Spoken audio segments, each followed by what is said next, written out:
We're going to talk next about breaking the line of the container. If you haven't noticed, most people's arrangements are showing all the way around the foam, right? And that can never show in a floral arrangement. Can never see your mechanics.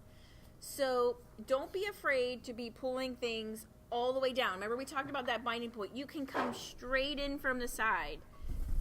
Now, I've told you to put them in the center. We were making the focal point, and that was very important. So this next 3 or 4 flowers, including these guys, are going to be pulling our arrangement down to the edges, as well as when we add the layers of our greenery, that's also going to be filling in. But we don't want flowers center, greens around.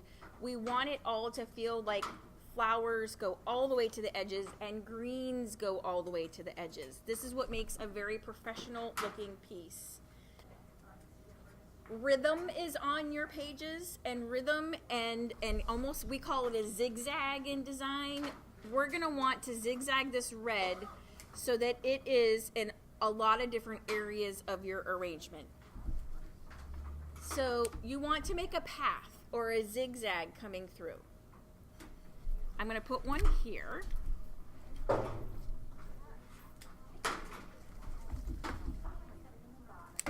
I'm going to put one straight down. Finishing this arrangement is about texture. It's about using some different types of greenery to get the job done.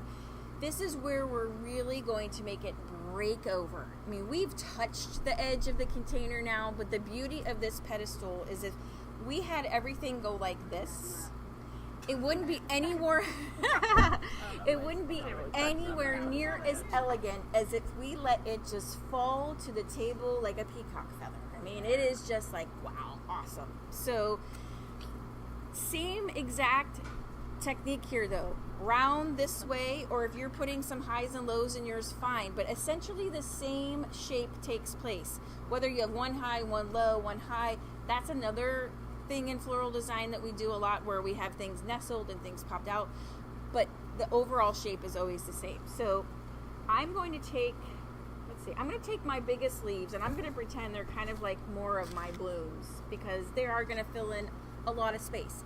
And what we're trying to do right now is cover our mechanics. No tape and no foam is showing in this arrangement, because people will see it. They'll be sitting at your table and they'll see it. Same thing. Pointing towards that binding point, going in, right? I'm doing smaller pieces because I'm trying to cover. And just see what I did with that one section, right?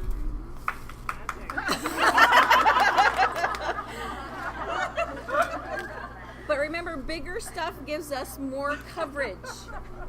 So bigger leaves are going to hide all of our junk. So now I'm going to be using a little bit more textured little pieces that are going to give me even more visual interest in my piece. No, what is that? This is huckleberry. I still have a few little holes in my foam, so I'm trying to get it in there and really cover that up. Everything wants either a fresh snap or a fresh cut. You want your flowers to last the longest. Even if you were to take them back out of the arrangement, set them back down, you always cut them again and put them back in. They want to have that fresh cut. Okay, before I put anything else in, because I can always go back, and that's why we love this lighting, right? Because I can go back, I can see where my foam is showing and where it's not. Right there. But I'm going to stop for a second.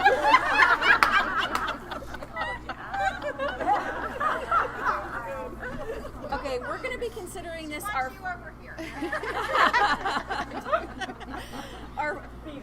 big blooms, little blooms, texture, and greens. Okay, that's what makes the most professional looking arrangement. So this is going to be some of my little filler. I feel like if I didn't stop right now and put it in, I wouldn't be able to find any place for it to go in. So I'm going to stop for a minute. I'm going to put this in. This again is, talk about stem analysis. How am I chopping this sucker up to work, right? Because if I were to take this piece and try to put it in, it's not going to work. So I'm cutting it into little chunks, looking at where best I can. Again, if I were to take this piece like that and stick it in, I don't have a whole lot. I'm going to take that and I'm going to put it.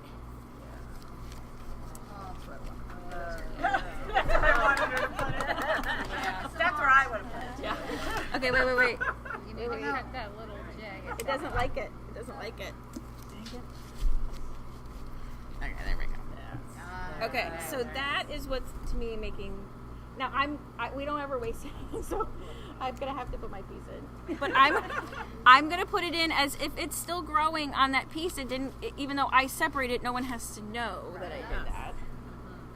Okay, so I can take yet again the same piece and cut it in another spot and get another pretty piece. See, but that's just not. And I'm going to do it on another side. Oh, so pretty.